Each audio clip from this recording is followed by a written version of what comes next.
So hi everyone, welcome to today's session of UPSC Buffet. So let's get started.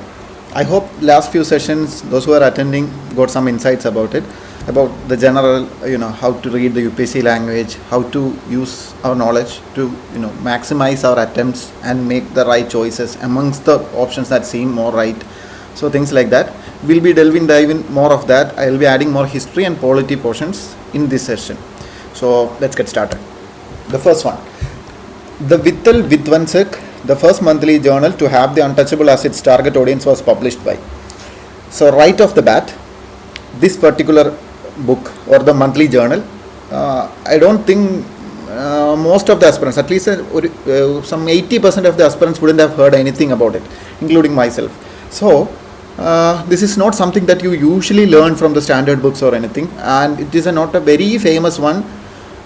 Very famous journal. Of course, there are a lot of journals and it's a very difficult task to keep track of it. But one thing is that you have to learn few from Jyotiba Phule, Mohandas Karamchand Gandhi and Ambedkar. They have Jyotiba Phule has got some books, Gandhi and Ambedkar has got some journals and books also. So just have an idea about those, their journals and their works in regard to their press, etc. And how to decipher this question. First of all, let's go by the name of that particular book, journal. It's Vittal Vidvansak. And by the name of it, there are few things that you need to get an idea about. You have heard about Vittala, Vittoba, etc. And you know where exactly that usage of Vaishnavite sect or that particular naming of Vishnu is there. It's mainly in the Marathi speaking region or the erstwhile Bombay Presidency region. So going by that name, we can understand that it could most likely be a journal from the Marathi language or the Marathi speaking community. So it's generally there are two sects when it comes to the freedom movement or during the freedom struggle. There are usually two major hotspots. One's the Bombay Presidency and the other one is Bengal. So Bengal, we know, we can get an idea about how the names of the books and the people out there usually are. We can go by their surnames like Banerjee, Chatterjee, Bose, etc. The same way, Marathi people also has got some surnames like Deshmukh, Agarkar, Jambedkar, and including this one like Valankar, etc. Valankar. And so going by the name of the book, Vittal Vidvansak, it seems like it's written by somebody who is a proper Marathi speaker. And among these, we can easily go for eliminating Gandhi. Most likely Gandhi would be writing something in Marathi. So we are left with three. We know Jyotiba Phule, he's a Maharashtrian, and Ambedkar also Maharashtrian. And going by the name and from the the question statement, it says that first monthly magazine. So Ambedkar, though a prominent player when it comes to the untouchable, anti-untouchable movement, there are actually people like Jyotiba Phule who were who came before him. So we can eliminate Ambedkar because it is given as the first monthly magazine. So Ambedkar and Gandhi is gone. We are left with two people, and among this we can use two logic. That is, most of the books written by Jyotiba Phule we will be studying, and it's like Gulamgiri and the other associations and books he have written. So we know something about Jyotiba Phule, and had there been something that he has written like this, we would have known. That's one thing. And the other thing is that Jyotiba Phule, if he is writing some book, there is a good chance that the usage of Vittal or Vittoba, something that is very much in line with the Hinduism or the Vaishnavism or something in line with the religious aspect of things, wouldn't be there. This is an idea that carries some risk, but we can go for that. If we really know Jyotiba Phule, he stood for Western form of education, upliftment of the downtrodden, things like that. And he was more spiritual than religious. So there is a good chance that he might not have written something that carries the name Vittal. Again, it's not an obvious thing. There is an element of risk to that, but still we can eliminate Jyotiba Phule also. And that's how we arrive at the answer. Gopal Baba Valankar. It doesn't mean that I knew the answer in the first place, but I knew going by the surname, it sounds very similar to Agarkar, which is again a Maharashtrian name, and the Vittal usage is also a Maharashtrian, so I can eliminate Gandhi, and the same way Ambedkar, these people like Jyotiba Phule came before Ambedkar, so there is a good chance that Ambedkar won't be there. Then, though we don't even know anything about him, we could arrive at the answer as Gopal Baba Valankar. So, answer is 1. That is A. So, the takeaway is look for names of famous personalities and their region, particularly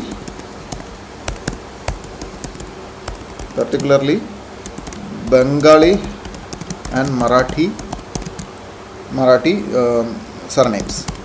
Okay, this really helps in deciphering these kind of questions. So moving on, second question. In rural road construction, the use of which of the following is preferred for ensuring environmental sustainability or to reduce carbon footprint? Okay, so basically it's rural road construction. Okay, that is one keyword. Then ensuring environmental sustainability or to reduce carbon footprint. Okay, meaning more sustainable practice that is less polluting in nature. That's the basic thing. And let's look at these options. It has got copper slag, cold mix asphalt, geotextiles, hot mix asphalt and Portland cement. Okay. Right off the bat, if you are preparing for some time or you have come across geotextiles, this is something that is often seen or associated with environmental sustainability. Environmental sustainability and geotextiles are obvious linkage. There is an obvious link to geotextiles and environmental sustainability. So we can look for the options that has got geotextiles and eliminate the options that doesn't have that. That's the first thing, and this is exactly how I did in the examination. So I could eliminate the option that doesn't have geotextiles because geotextiles is synonymous with environmental sustainability. So I'm left with 1, 2, 3, 2, 3, 4. So basically 2 is right. We also got that from the question itself. So 2 is there in both of the options. So 2 and 3 is there, and we have to choose between copper slag and hot mix asphalt. So since cold mix asphalt is there and hot mix asphalt is there are obviously some difference. Just think about it. We know how usually tar is constructed. Like the asphalt is laid and the roads are constructed. Asphalt is basically the tar or the bitumen that we say that is used in the road construction. So in hot mix asphalt, what we see is that in the usual site where we usually burn the asphalt and we melt the things down and then lay it and then we allow it to cool and settle. That process in itself is, the site of it itself is very much non-sustainable and non-environmental friendly in nature. So having an idea about that asphalt is the road that the material that we use to lay the road, and hot mix meaning it is being boiled down, mixed using a hot tub or something, and the emissions will be there in that regard. So we can obviously eliminate 4. Some people who knew it, they will start off by eliminating these and then choosing between these, but I'll recommend sticking to the option that has got geotextiles. That's a more easier approach, and also learn more about geotextiles. It's very useful in mains as well as prelims. It will come across I think in every prelims there will be something related to geotextiles. So how are they made and what are their applications? Just have an idea about that. Also copper slag. Copper slag has been asked few times in the past. So just have an idea. Even though we don't know copper slag and we might think that okay, copper being a metal and it might be polluting in nature, but here actually it is a sustainable use because it's a byproduct from copper furnaces and it could be used for making roads. Thereby we can reduce the material consumption. So 1 is there and 2 is there and 3 is there. So option A. That's how we arrive at the answer. Takeaways are geotextiles and copper slag. That's all. Moving on. Use of biochar. Okay. Biochar, from the name of it itself meaning that okay, biochar, okay, maybe biological. Bio means something that is biodegradable or that is sourced biologically, and char meaning charcoal or something like that. We don't know exactly, but the name itself sounds very eco-friendly and good in nature because it has got the name bio. Okay, bio and char. Okay, it sounds eco-friendly. Okay, you have to get that idea. Okay, the way if I'm saying that it sounds eco-friendly, you need to develop that sense that okay, this sounds like an eco-friendly thing. The same way I said about geotextiles, it also sounds like an eco-friendly thing. So have an idea about that. So biological char. Okay, char means charcoal. Okay, char. Okay, let's have a look at it. Biochar can be used as a part of growing medium in vertical farming. Okay, biochar can be used as a vertical growing medium. It seems plausible. Okay. When biochar is part of a growing medium, it promotes the growth of nitrogen fixing organisms. Okay. When biochar is a part of the growing medium, it enables the growing medium to retain water for longer time. Okay. Something, biochar with the name of which sounds very eco-friendly. All of three options sounds very possible. Maybe the one risk factor that carries is that for some reason it might not have the particular nitrogen fixing capabilities, but even if we don't know, there is a good chance that the whole thing is very eco-friendly, and there is a good chance that this will be right also. Just have that positive outlook, and there is an element of risk because the options has got C and D. So 2 could be wrong if it is very particular in nature, but have a positive outlook that it could promote nitrogen fixing microorganism because it sounds very eco-friendly, and 1 and 3 seems like it's a very sustainable product in its nature. So I'll take all 3, and option D is the answer. So that will be the answer for option D. So moving on, just learn about, just look up biochar, that's about it. And one more thing is vertical farming, and just know what is tensionometer, because it is also been asked in the past. I don't know exactly where. Tensionometer, I don't know exactly the spelling of it. It's tensionometer, I guess. Okay, just have a look at it. Okay, the next question. With reference to solar water pumps, consider the following statements. Solar power can be used for running surface pumps and not for submersible pumps. Okay, solar power can be used for running centrifugal pumps and not the ones with the piston. Okay, this sounds very technical, and somebody who is not from an engineering background or a technical background might overthink, thinking that okay, maybe there is a caveat to solar power that it might not be compatible. That's maybe the reason. But just have a cool head. This is where UPSC demands you to have a generalistic outlook.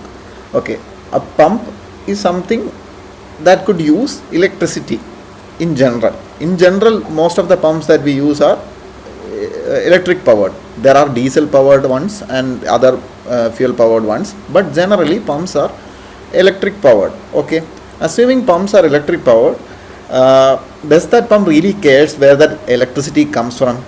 Solar power or hydel power or wind energy, or however, even if you are burning coal in thermal power plants to generate electricity and using that to generate power, it doesn't really matter. As long as it's electricity, the pump doesn't really care. Like, it doesn't matter to the pump whether how the energy is made. All it matters is whether it's getting the fuel or the electricity it needs.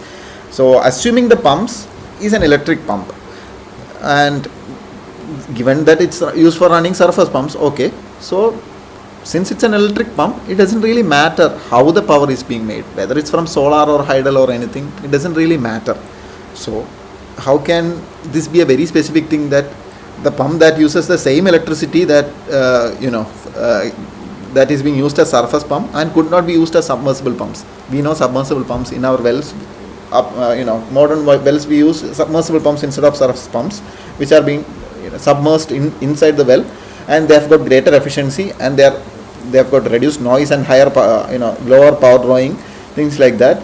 So they use electricity, so they could use electricity from solar power. Obviously there is no issues that centrifugal pumps and ones with the piston, again, if the mechanism is centrifugal or the one with piston but it uses electricity, it doesn't really care whether it comes from solar or any other form of energy. So we could eliminate these 2 options. Basically these 2 are wrong. And one more thing, always look for whether it's correct or incorrect. Just underline that. That's a simple mistake everybody makes, and especially it gets complicated when only 2 options are given. We'll be looking at the only 2 pairs, and we might ignore this part. This can actually make the whole thing turn around, and there is a good chance that there are a good number of aspirants who fail to clear this examination because they fail to see the keyword, whether it's correct or incorrect. So use the pen, mark it in the question paper itself. It's a very important thing. So the answer is, these 2 are wrong, so answer is D, neither 1 nor 2. So that's it. There is no particular takeaway from this because it's a general question. UPSC is not testing any knowledge from this part. You don't have to have a technical mind or anything. You need to have a generalistic outlook that how how these pumps are working and have an idea about that. There is nothing in particular that you need to know in regard to these questions, and never chase these questions. Don't look for sources that has got mentioning of these or test series that has got mentioning of these. Develop an idea and use PYQs wisely, okay? And don't go behind any material for these sort of questions. Okay, again, another one, fertigation. From the name of it, okay, what are the advantages of fertigation in agriculture? So obviously this thing is an innovation, just like drip irrigation or micro irrigation, something of that sort. This is a sort of technology in agriculture, so obviously it has got a set of advantages. So that's definitely there, and it has got 4 options, but at the same time, on all the options there are only 3, meaning one is not right. We can eliminate one. There is a clear provision for elimination here. So we have to look for that particular option that seems less likely compared to other ones. Okay, so just let's start. Controlling the alkalinity of in irrigation water is possible. It's again saying it's possible. Fertigation. Also, one more thing. Try to deconstruct this word. What is fertigation? Fertigation, from the name of it, it sounds like fertigation could be split like fertilizer plus irrigation or fertile irrigation. Okay, I'm just imagining that. Okay, try to split the word because it seems like a combination of 2 words that are commonly used in agriculture. So it could be fertilizer plus irrigation. So from the name of it, we can assume that okay, fertilizer is being added to the water that is being used to drain the soil or feed to the crops. So if we are using that technique, there is a good chance that controlling the alkalinity of irrigation water is possible, because the irrigation water is treated with fertilizer and other mediums. So there is a good chance that this is possible. Okay, it's a controlled process. So controlling the alkalinity of water is possible. Again, it's given us is possible. That is the more important advantage, or no extreme statement is given. It's just like it's possible.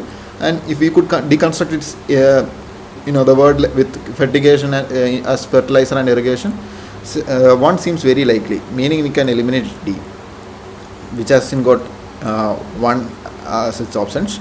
So efficient application of rock phosphate and all other phosphatic fertilizers is possible. Okay, it's very specific. It could be right.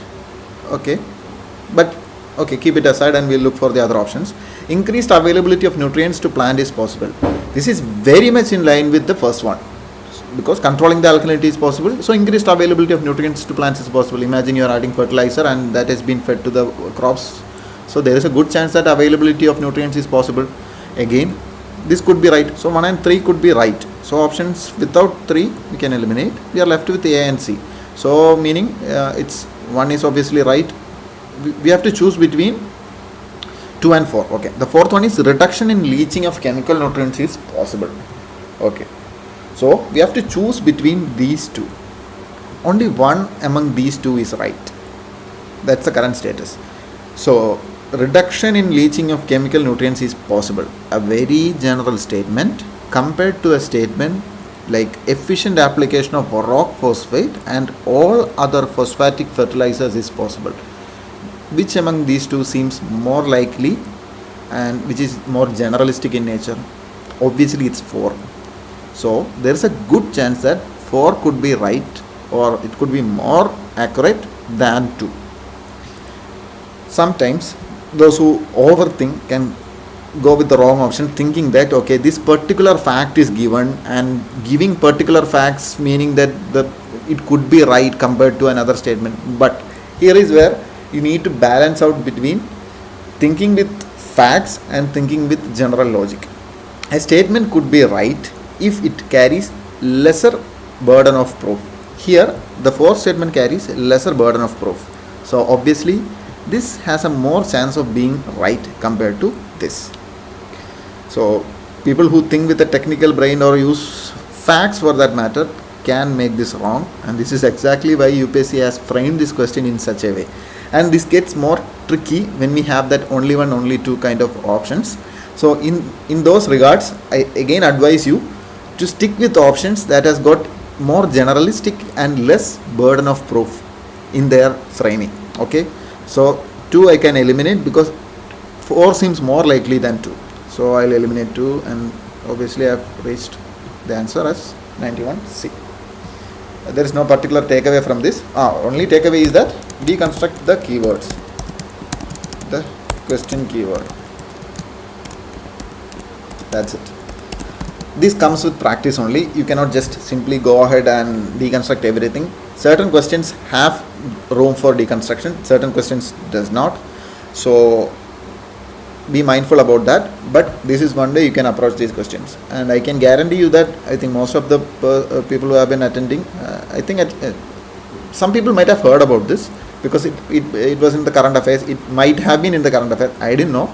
But deconstructing the sentence or the keyword really helps in questions like this. So moving on. Next one. With reference to chemical fertilizers in India, consider the following statements. At present, the retail price of chemical fertilizers is market driven and not administered by the government. Okay. If you don't know about NPK fertilizers, Bharat fertilizer, etc., that's a very factual thing, and which is always in news, and we use it in mains extensively in agriculture part. So the first statement itself is factually wrong. Those who know might know. Okay. But again, there is a way to logically approach it, because imagine agriculture. Almost all aspect of agriculture has got some level of government intervention to it, whether it's irrigation or fertilizer, their marketing, all stages of agriculture has got some level of, or in fact, India being an agrarian, India has got a large agrarian base. Government is directly and actively participating in all stages of agriculture, because 50% of the population is dependent upon that. So there is a good chance fertilizer being a very key component of agriculture, and the retail price of chemical fertilizers, even the crops price are being determined there is an MSP system in place. So how could a fertilizer be market driven and not administered by government? There is a very less chance of that. Of course, there is a fact, you need to know that government is actively administering and engaging in fertilizer prices, things like that, Bharat fertilizer, NPK fertilizer subsidy, nutrient based subsidy, things like that. You need to know that is there. But even without having that particular factual knowledge, you can understand that government will be participating or it will be engaging actively in the pricing of fertilizers. So that is there. So this is obviously wrong. Can eliminate these two. So I don't even need to read 2. This ammonia, which is an input of urea, is produced from natural gas. Yeah, okay, fine. We all know that. Even if you don't know, the options will be, 2 is anyways right. Sulfur, which is a raw material for phosphoric acid fertilizer, is a byproduct of oil refineries. Okay, sulfur is a nutrient that almost all fertilizer will have at some in smaller or higher quantities. So there is a good chance that this could also be right. Going by the positive approach, we can say that okay, this could be right. It's a product of oil refineries. Yes, in most fertilizers are products of oil refineries only, and other mining activities also contribute to fertilizers. But oil refineries, since petroleum has got a lot of byproducts, this could also be true. So I could say 94B. Don't overthink when it comes to these sort of statements, thinking that okay, oil refinery, what if it's not oil refinery? Oil refineries have got numerous products. So there is a good chance that sulfur, being such a nutrient, it will be there. There is a good chance for that. I'm not saying 100%, but there is a good chance for that. Have that positive approach. So 94 is B. Moving on. You need to learn about NPK fertilizers, then nutrient based subsidy scheme, then soil health cards. These are the few things that can help. Health card scheme. This is useful in prelims as well as mains, particularly in mains. Okay, just learn about that. I'm not saying that you have to go today itself, read about it and make extensive note. Just know that things like these exist if you don't know. Okay, just be aware of these things, and when you get time, try to add these to your notes and make this as keywords in your answers. That's it. Okay, next question. These are the classic geography question based on mapping. There will be question about bordering countries when it comes to a place that is always in news, like Ukraine, Sudan, Israel, Palestine. Syria, Iraq, Afghanistan, etc. The regions that has got wars, turmoils happening, there will be a question in regard to that. And of course, almost all the seas are important, especially the ones, the bigger ones or the more famous ones like the Mediterranean, Black Sea, Caspian Sea and the Red Sea. Learning Mediterranean, Black Sea, Caspian Sea and Red Sea really helps, because even if the question doesn't have these, we can eliminate few countries based on these. So anyways, there are there are a lot of countries surrounding Mediterranean Sea. Always use mnemonics. It's very difficult to see and map these things, but always use mnemonics to learn them, then have an idea about their mapping. First learn where the locations are from the map, then use mnemonics. So use map to locate, then definitely use mnemonics to learn them, and usually by near to prelims, otherwise it's very difficult to remember. So don't worry about questions like these now, but just have an idea about which all countries are bordering Mediterranean Sea. There are a lot of countries actually, and Red Sea, Caspian Sea, have an idea about that. So Adriatic Sea, I actually don't know. Black Sea, I have a mnemonic for that, not the one I made, but I use, it's TURBGR which I use. So I know a country, Croatia is not part of it, so I could eliminate 2 based on that. That's how I could arrive at the answer as B, but that's because I knew Croatia doesn't share a border with Black Sea. Only I think it's Turkmenistan. I don't think Turkmenistan. It's Ukraine, Russia, then Bulgaria, Romania, and I think Georgia. Yeah, I have to look at again. So Black Sea bordering countries, you need to learn about Black Sea, then Caspian Sea, then Mediterranean,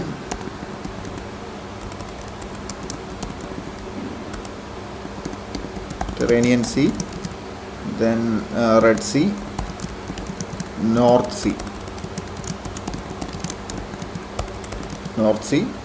So learn the countries that are bordering these marginal oceans. Also very important, South China Sea. Countries bordering these seas and oceans. So we have to have an idea about that. Okay. Then again, one more thing. There is another room for eliminating the options. We can see, if you know that Mediterranean countries, they share a particular culture, they share a particular cuisine, etc. And if Morocco belongs to the African side of Mediterranean Sea, we can see that option 2 could be eliminated. We are left with 1, A, B and D. And Red Sea, when it comes to Red Sea, we know that Syria doesn't share a border with Red Sea, it shares a border with Mediterranean Sea. So it's gone, and we are left with 1, 2, 4, 1, 3, 4, and we have to choose between Caspian Sea. Obviously it has got Caspian Sea, Tariq. Kazakhstan shares a border with Caspian Sea, so it's right. So option B. This is slightly factual in nature. There is a little room for elimination. The only elimination we could do is Red Sea doesn't share border with Syria. If you know that Syria shares only border with Mediterranean Sea. Also, one more thing. Know the countries that shares with 2 or more oceans. For example, Egypt shares with Mediterranean and Red Sea. Just have an idea about that. Okay, that's also you have to learn about countries in Horn of Africa. That's also really handy when it comes to solving or eliminating the options. Okay, another question. With reference to Asian Infrastructure and Investment Bank, consider the following statement. This is one institution which we don't usually come across, like World Bank, Asian Development Bank, New Development Banks. These sort of institutions we usually come across in news, and it's very important because they are associated and they have been in they are been in news and they are always in discussion. So this is not something that we usually hear. So it's slightly on the difficult side at first, but there is an option for that. Since the options are given and it's not only 1, only 2, there is a provision for elimination. So going by the name of it, Asian Infrastructure and Investment Bank. Okay, so this might be an Asian based bank. from the name of it, similar to Asian Development Bank, Asian Investment Bank or Asian Development Bank. Okay, then AIB has more than 80 member nations. We have no clue for that because there is no idea. India is the largest shareholder in AIB. One thing in particular about India is that we don't have a high, we are not the largest shareholder, nor we don't have the highest voting rights or the reserves in any of these financial institutions, because we don't have that much of a economic reserve when it comes to having to hold such a large shareholding when it comes to a bank like Asian Investment and Asian Infrastructure and Investment Bank. So countries like Japan, USA, or maybe China for that matter, may be having large shareholder when it comes to Asian economies. So this is a general trend. So the only thing I knew was India cannot be the one with a large shareholder base. It's very unlikely. I'm not saying it's impossible, but it's very unlikely. So I'm eliminating these two. From that I got one is right. So there are more than 80 member nations. So I don't even have to look for that. AB does not have any members from outside Asia. Okay, at first reading this might seem very probable because the name itself is saying that Asian Infrastructure and Investment Bank. But really think about it.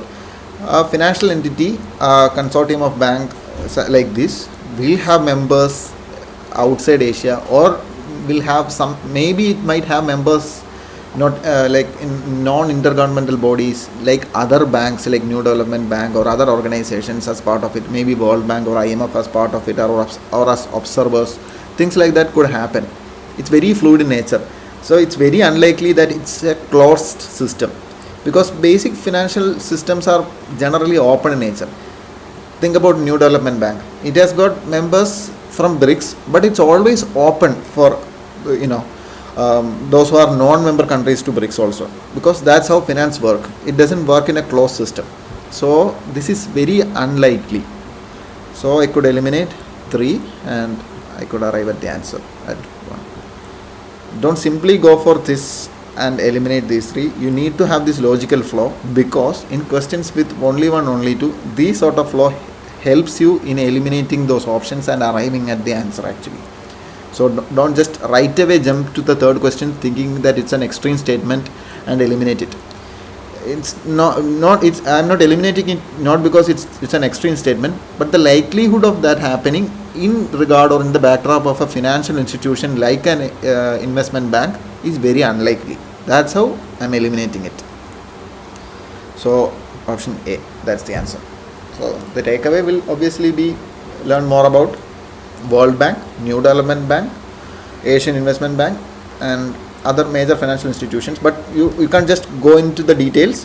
If you come across some bank or anything that India has taken part, or the Prime Minister has delivered a speech, then it becomes important. You need to know the members, who all are the members, or just have a general idea about the regional spread of that particular bank or the organization. So that's about it from this portion. Okay, which one of the following adopted a law on data protection and privacy for its citizens known as General Data Protection Regulation (GDPR) in April 2016 and started implementation of it from 25th May 2018? Okay, if you have been following this discussion for a while, you might know that I have mentioned it earlier. Anything that concerns with privacy or something very much inclined towards sustainability, eco-friendliness, things like that, there is a good chance that it will be either formulated by UN or it would be from European Union. That's the basic idea. Or you can think about it like something like General Data Protection Regulation and something like that. If Australia or Canada, if there is a good chance, because they are Western countries and they will be making something of that sort. Even USA seems probable, but European Union is one that is capable of making a law or something that is very drastic in nature. For example, European Union has recently passed a legislation called Carbon Border Adjustment Mechanism, which actually penalizes polluting industries or polluting products entering the Eurozone border. Then they have got the right to repair, and actually they are the reason, the EU laws are the reason why our privacy is being protected, like GDPR, and that's why we get the notifications like accepting the cookies or clearing the cache when we visit the website. It's because of the EU implementation or EU regulation. The same way, all devices need to have that USB type C port. Those legislations, things like that, are enforced by EU, and since Europe is a large market, the manufacturers extend it to the other markets as well. That's one reason why non type C devices like the iPhones get the type C, because European Union has passed a particular legislation to making them more compatible and more to reduce the e-waste and making them more sustainable. So that's there. Right to repair is also another form of legislation made by the EU. So that's about the prelims discussion. I hope you got an idea about the general idea about how European Union and the nature of laws that European Union passes. They will be based on privacy, individual freedom, and environmental sustainability, and as well as reducing the wastage, things like that. That will be there. Okay, let's practice the mains questions. Okay, the question for the day is: explain the constitutional perspectives of gender justice with the help of relevant constitutional provisions and case law. It's a GS2 question, I think, from 2023 or 24. Okay, explain the constitutional perspective. The keyword is explain the constitutional perspectives of gender justice. Gender justice carries very high relevance in GS1, GS2, and you can quote it in GS3 as well. GS4, of course, we can quote case studies. It's a very rewarding topic, gender justice. Have a holistic idea through the lens of GS1, GS2, GS3. It's not that relevant, but GS4, it's very relevant. Have an idea about that with the relevant constitutional provisions.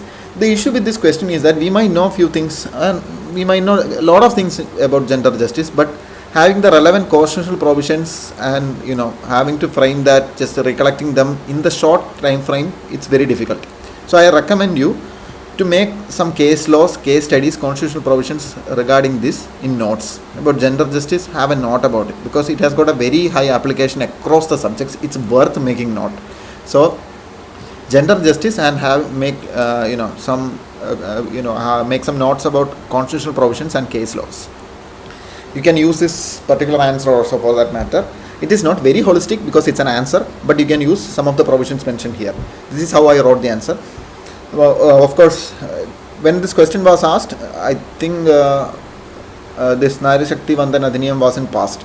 But when I wrote the answer, this was very much in news. So some people might use this intro in the body part because it's a constitutional perspective on gender justice. But I thought I could use the Panchayat Raj Act in the body, and I could use this in the intro.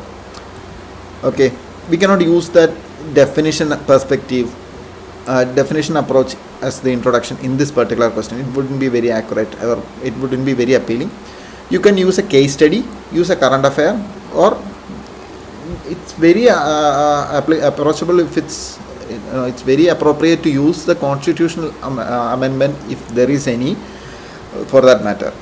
So I've used the 106 Constitutional Amendment Act provided for women's reservation in Parliament. Just don't simply write a current affair and leave it like that in the introduction. You need to anchor it very well to the question statement. So underlines the need for justice, and actually it's gender justice and the constitutional perspective on the same. I just tried to link it. It's not very good, but you get the idea. You need to anchor it. If you are using anything like a case study, example, current affair, anything, you need to anchor it with the question keyword. Otherwise it stands out like some random introduction. You need to have a connect for that. Then use the keywords.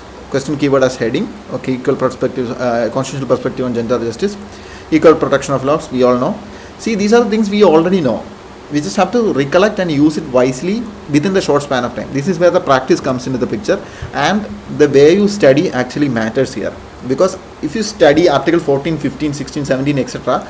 as a standalone thing and doesn't really link it with the subjects or the all the topics on the syllabus, you might not be able to fetch them. That is where people struggle. Actually, you need to learn in such a way that you have the idea, you have the facts ready or the concepts ready, so that you can easily fetch them irrespective of the question that is being asked. if you are asking gender justice, you need to have the idea that okay, I need to be writing Panchayat Raj Act, the Reservation Act, then Article 15, Article 14, things like that I need to write. Also, if you could bring up the DPSPs, it's all the more good. You can write the fundamental duties part of it. In the fundamental duties also, it's mentioned to protect the dignity of women. Things like that are mentioned. Also remember, if you are using fundamental right, DPSPs, fundamental duties, use verbatim sentences. Don't just write in your own words. Use verbatim constitutional keywords. If you are not comfortable or if you don't remember those things, just mention the articles or just mention fundamental duties. It is not as appealing as using the exact verbatim thing, but if you don't know, try not to write it in your own sentences. Just mention the article or mention the fundamental duty and write what you mean. Okay. Otherwise, it is quite a bit unappealing and gives the impression to the evaluator that you despite being a mains candidate, you don't know much about DPSP and you haven't put in the effort to learn what DPSPs are, the exact verbatim. So it matters. So don't just give a negative impression by writing things that are like writing fundamental duties, fundamental rights, DPSPs in non-verbatim sentences. So providing opportunities in the context of historical injustice, 73rd, 74th Amendment Act, affirming gender leadership. This is something I got while writing the answer. That NFSA 2013 actually mandates women head of the house, in the ration card.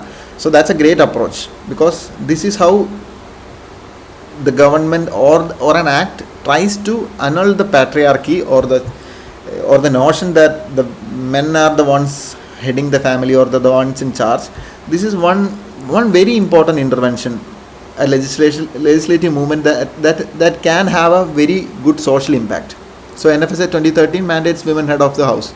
See, this is where having an idea about what's going around. If you have look at your ration card also, you'll see that it has got the women head of the house as the head of the house. So that's a very good thing. You can mention that. So one more thing, this is actually not the constitutional provision again. Okay, be very aware of that. I have purposefully written it because it seems like a very good point. So I've wrote that. You can do this thing. Okay, even if the question asks constitutional provisions, and if you don't have much constitutional provision or if you couldn't get a hold of them, you can write other statutory provisions also. If there is a flow to it, and if you are layering it in such a way that it goes along with the question and there will be a flow to it, and if that point makes sense, you can fetch good marks also. So just try not to limit yourself. Like, if you know, you obviously write, but don't spend too much time thinking on the constitutional provision, and if you are not able to remember that, just use some statutory provisions or things that come to your mind and just try to link it or layer it with other constitutional provisions in such a way that you can package the answer better. Then right to life and dignity, Maneka Gandhi case. Since case laws are asked, Maneka Gandhi case, right to abortion and bodily rights under common cause case. Then accounting for care economy, gender budgeting, reduced taxes and or on income property for women. So these are case laws, based on case laws. I don't remember the exact case law, but you can quote that. Then accessible constitutional remedies. Actually, this is a better point. I should have written it earlier also, but in the examination prioritization, I couldn't prioritize it well. That's why I wrote it sixth. It could have been written as the third point or something, because it's under 32 to 26 NALSA Act. It's very relevant. It ensures all sorts of justice when it comes to economic justice, social justice, and other forms of justice and protection for women in particular. Also, one more thing, when the question of gender justice is being asked, don't limit it to women only. Try to bring in the transgender perspective. Okay, that's very important, and if you can bring that, it's very good. Okay, here also it's applicable. You can mention the NAS Foundation case also, abrogation of Article 377. You can mention that also.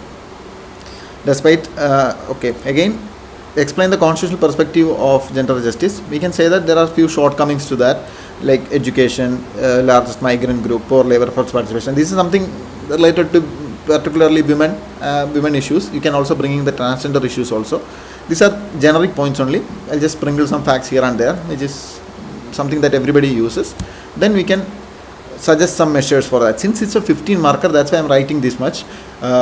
for a holistic gender justice, social changes through sensitization from schools, affirmative government action at grassroots level using NGOs. Piplandari's model is one thing that is very much applicable and can be quoted across the subjects, especially in GS4.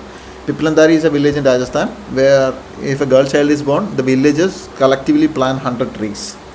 That's a very good gesture of goodwill on women empowerment or treating women like the queens. They the kind of respect that women are given in a country like India, where the patriarch is a dominant figure, and in a remote village like Piplandari, they have got the custom of that. You can mention that. I think it's not an isolated scenario. I think these sort of practices are there across the communities. You can quote similar models. Economic justice, provide tax benefits, scholarship to promote women education and employment, security of life. This is a practical aspect of things. Like women are mostly limited because of the lack of safety and security across the nation. So you can mention the National Emergency Helpline with zero FIR facility, making public spaces more burn friendly, prompt patrolling, surveillance, etc. So these are very practical aspects. You could write more. Obviously this is not very holistic. You could write more things, but just get an idea about how to write these things. Use a keyword, just give an explanation, then if possible give an example. Keyword, slight explanation, or keyword, example. That's it. Don't try to write more. Okay, that's the key. Otherwise you won't get the time to complete your answer, and your answer won't be hitting all the parts of the question. That's the one thing you have to be very careful about. Always try using pointers, give a keyword, and learn keywords through practice and reading toposcopies. That's the best way to do it. Keyword, explanation, or keyword, example, or you can use all three, but keep it to 2 sentences. 1 point, 2 sentences. Don't go beyond that. Otherwise you won't get the time for that. Then use a conclusion, and in conclusion with gender justice you can say Beti Bachao, Beti Padhao, and since it's been asked in the constitutional backdrop, I have mentioned like goals of right to life, human dignity under Article 21 is there. So that could be right. I think better conclusion could be written if things like, I could say that a gender just Bharat is a prerequisite to Vikasit Bharat. Things like that could be mentioned, and prepare some keywords or catchy conclusions beforehand. When it comes to gender justice, economic growth, Atmanirbhar, and local self-governance, things like that, prepare some catchy keywords beforehand. That's keywords and conclusions beforehand, so that you can just slap it right away into the answer. This saves a lot of time, and you will be able to complete the answer, because otherwise you will be struggling with the points, and when it comes to writing the conclusion, you won't be getting that in the heat of the examination. It's very difficult. So having a conclusion beforehand, you will be able to just sprinkle some keyword, and you'll be somehow able to complete the answer. That gives the answer a sense of completion, and that can fetch you half or 1 mark more, and that can really make a difference. So that's it. I really hope this session was useful. So stay tuned to Gallant IAS.